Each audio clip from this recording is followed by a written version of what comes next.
Hey everyone, and welcome back to Joey's Retro Newscast, where I go over the top news of the last week in retro handhelds, retro gaming, and just gaming in general. First up in firmware news, MinUI, the minimalistic firmware that a lot of us have come to love on a lot of these devices, has support for the RG28XX. Now, I don't have my 28XX yet. It's on the way, so I haven't been able to test this to see if there's anything wrong or bugs or issues, but I didn't see reports of that either. So seems like it's just working, and that's awesome because it's a good firmware available to a lot of people, especially if you don't need Wi-Fi and anything else. So you could throw this on the 28XX and have a good time playing it.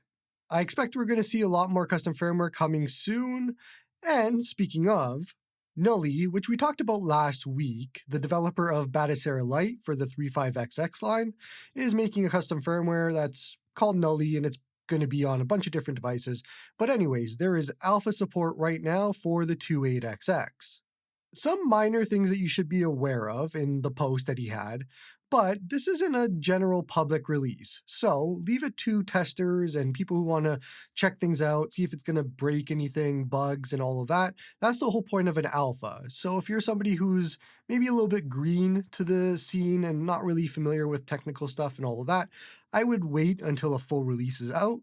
And at that point, you'll see videos from myself and others. But for right now, just kind of leave it in the bug fixing mode for people that want to do that. It's kind of meant for people who want to just get their hands dirty and just test it out and all that sort of thing. I'm still waiting on MUOS. Where is MUOS? Let's go. Version 11 when? I haven't reported on this before, but there's a version of Gamma OS that's going to be coming to non-Android devices and non-touchscreen devices as well. So a perfect example is the RGB20SX or the Anbernic RG353PS. Both of these are Linux only, both of them don't have touchscreen, and so Gamma OS is making an Android build based off of Android TV, and that's going to be coming to both these devices as well as a bunch of others. I was actually helping him test it on the RG353PS, and it works really well. You would think that Android without a touchscreen and only using buttons to navigate around wouldn't be a very good experience, but it's actually the opposite. It is actually not bad. So just keep an eye out. It's going to be coming at some point in the future. It's already booting on the RGB20SX and a few other devices, so I'm guessing Gamma is just in the performance fixing and bug fixing and all that sort of thing mode right now before the actual release. Personally, I think it'll bring new life into some devices that just don't have good custom firmware out there. Or maybe they only have one option and people are looking for others if they like the hardware. But if you don't like Android, it's not going to be for you either way. For somebody who does like Android, I'm very interested in seeing how this works at the end. Jumping into device news now, and we got a lot more information on the ZPG A1 unicorn, which is starting to get a groundswell of people that are really interested in this device. And I'm really hoping that they hit all the boxes and there isn't a KTR1 situation with this, but I'm hoping and seems like they have their ducks in a row. There's a bunch of different pictures that they released showing a whole whack of different systems playing on it. Namely, what a lot of people are interested in would be 2DS and 3DS, and the screens are basically top and bottom, and it looks really good. Now, review units have been sent out. I don't know to who. I didn't get one, so it's not to me. I would love to review one. I'm going to buy one anyways at some point, so just waiting for it to release. But review units did go out, and I'm not sure if that means on China only, or if Russ will be getting one, or anybody else, but we'll see. On top of that, Gamma, who's in the news twice this week, is actually going to be getting a developer unit as well, and it seems like maybe some other developers as well for custom firmware should be getting them too. Now, Gamma has already done work on the KTR1, which uses the same chip. So ideally, you would think that it should be pretty easy, or not easy, I'm not going to say easy. It should be easier for him to just make something for this. But that's up to him, not going to rush him, not going to push him if he doesn't want to do it and all that sort of thing. But it'll be awesome to see if this needs a custom firmware, if we'll get Gamma OS on it. Still on track for an end of May delivery for us. I would guess maybe if you're following this, assume June, just in case. But I'm pretty interested in this and I'm really excited to get one. The Powkitty RGB20SX has started to arrive in a lot of people's hands. And we got confirmation that ArcOS boots and works on it. So, right out of the box, you have a fantastic custom firmware that is available to you, and I'll be doing a setup guide as soon as I get mine, which I think should be early next week as far as I know, but that'll be the first thing I do because I want ArcOS on that device, and now that I know that you can do so, it makes that device so much better to me. So, keep an eye out for that. Setup guide and review will be coming soon as I get it. Doing a roundup of a few devices here, the Miu A30 I also have arriving in the next few days. So that I'll have a setup guide and review on as well. Very interested in seeing how that works out, if it's any good and all that sort of thing. Go Game Geek still has stock available, and it looks like they're going to be shipping in June from what I understand. So if you missed this first batch, which was shipping immediately, looks like the next batch is probably going to be in that June timeframe unless the Miu store on AliExpress does another limited batch, but if you want to guarantee something, I would suggest that Go Game Geek, and I'll leave a link in the description to where you can buy it from. Another device that is in people's hands now is the Anbernic RG28XX, and once again, because I'm in Canada, mine is a few days away, start to get everything later than everybody else, but I have a lot planned for all three of these devices, so very excited to get these in. It's unfortunate that they decide to release all of this at the same time. We had 4 months in the beginning of the year where we had basically no devices, and then we have a week where everything comes out. So I'm going to be very busy for the next few weeks working on a bunch of different content for these different devices that I have in mind. So be patient. One device that I won't be picking up right away, but also is releasing, is the Ioneo Pocket S, which just got announced for release date as well as pricing. You saw my Pocket Air video, right? So you know this is a hold for me. I'm gonna wait. But the pricing is actually not bad, and the Indiegogo pricing was less than I personally expected. I was saying 500 US dollars, and it came in under that. The 1440p model, base model, is 439 US dollars. Except you can't buy the 1440p model anymore as of this video. So, talking about the 1080p model, it is 399 US dollars plus shipping, which I think was about 30 US dollars. And if you're in Canada, add in duties and all of that on top. But if you're in the US, it should be about 430, I guess, shipped to you. I'll be honest, pricing on this is actually decent. The problem is, I think we've hit that mark where it goes above what I would pay for an Android device at this point. Now, the Odin 2 is $379 or something like that right now, plus shipping and all of that. It's in that same ballpark. So it would be hypocritical of me to say, buy the Odin 2, don't buy this. The Odin 2 you could also get for $299 base. But the general idea is I think over 400 is a little bit too much for an Android device, but I won't say this pricing is bad because for what you're getting for here, the better processor and all of that, it is a decent amount and it's worth the price for sure. It just depends on if it's worth the price for an Android device to you. I think a lot of people have a certain limit for that and depends on what it is, but I don't know if there's anything wrong with this device. I don't think there is. This is probably the most aggressive pricing that Ioneo has done so far. It's just all of the other stuff that comes around with it.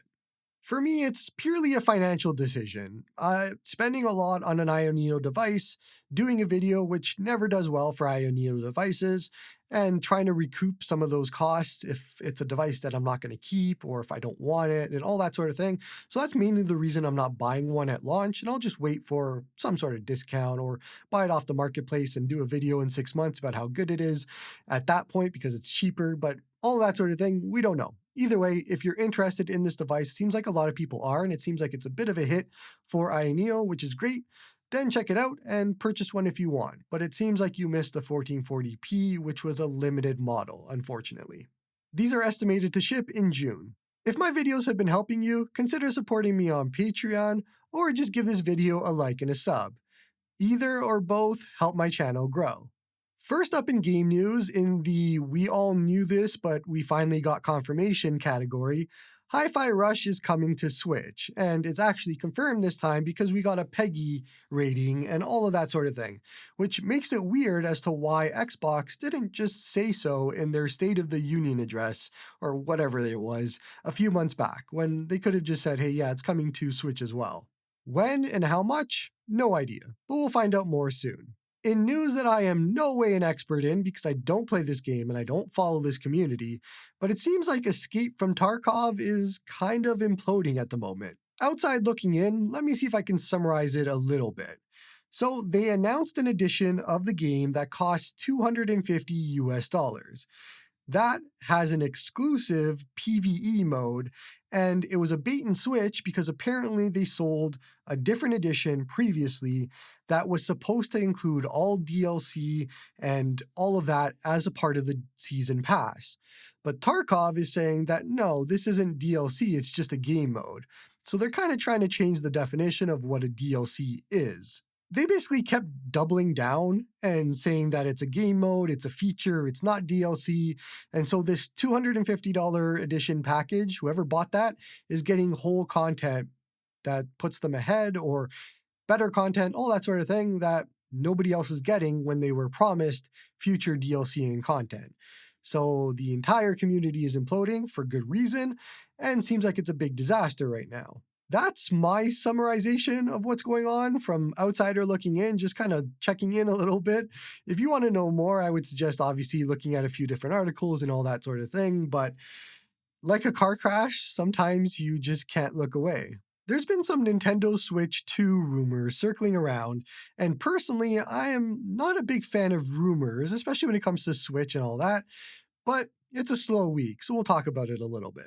The general idea is that the Switch 2 will support the Pro Controller and the Joy-Con controls as well as HD Rumble, but the Joy-Cons won't be able to attach to this new Switch 2 because it's apparently bigger and it's using magnets instead of the rails.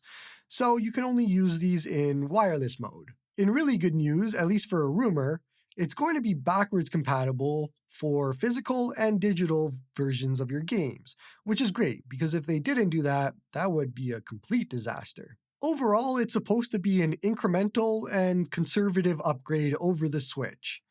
So let's get into some Joey thoughts on this. 1000% this is going to be an incremental upgrade and they are not changing the wheel for the Switch. You would not have to change the wheel. The Switch is one of the best selling consoles of all time. Why would you change really anything? If it was me, I would do a power upgrade. I would do some other minimal upgrades, all of that sort of thing to bring it in line with 2024. Because when the Switch released, it was already behind on hardware. Now, you can get away with maybe upgrading quite a bit of things, but keep it backwards compatible, keep all that sort of thing, keep the handheld and docking separate, all of that, and just make a new one. That is all you need to do. So in my mind, yeah, this is going to be an incremental upgrade. This is not going to be a complete switch. This is not going to be them coming out with a whole new design of completely different. It's going to be that same sort of form factor, that same sort of thing, and just some incremental upgrades. The only thing I'm not too sure on is why they would be making it bigger, because I don't want it to be bigger, but we know they'll be making a Switch Lite at some point and it'll be smaller, so we can get away with that. But for me and my money, I would hope that it's not bigger, although it seems like that's the indication of what they're doing. Remember how we were all excited for the Fallout 4 update? And then the update came and it broke everything, and how everybody's all very mad at Fallout 4? That's where we are. And if you haven't followed it, Fallout 4 update came out and just completely broke everything. To the point where now people are making mods to revert it or giving guides on how to revert it. The Steam Deck, at least on the OLED side, won't run at 90 FPS and it runs half of that. Whatever frame rate you put in, from what I understand, it runs at half of it. So people have found some scripts to go ahead and fix that and all that sort of thing, but the entire update is just broken a lot. And people aren't happy, obviously, because they watched the show and they wanted to play the game. I did. I wanted to play the game. Then the update came and it broke everything, and I'm like, I'll just go do something else. Nothing new here. It's Bethesda, so I mean, you already know what their track record is for this sort of thing. For those that are curious, the update broke mods and it introduced a lot of bugs as well as the Steam Deck stuff. So there's quite a bit that just happened there. If you want to play it, you can wait for a patch or just mod it. There's a lot of guides out there right now on how to go back. Last on our game news today, Alan Wake 2 hasn't recouped its budget yet, despite the fact that it was their fastest selling game and all of the game of the year stuff, all of the praise that it got, all that sort of thing. I actually really loved Alan Wake 1, but I haven't bought Alan Wake 2 yet, and for different reasons. For one, I heard the performance wasn't that great on PC at the start, so I kind of skipped it and said I'll come back to it at some point in the future. And now that we're some point in the future, I just haven't gone back to it. But there's a lot of different factors as to why maybe they haven't recouped their budget. Number one, on console, it is digital only, no disc sales. So that is a big one in a world where we are still buying a lot of discs.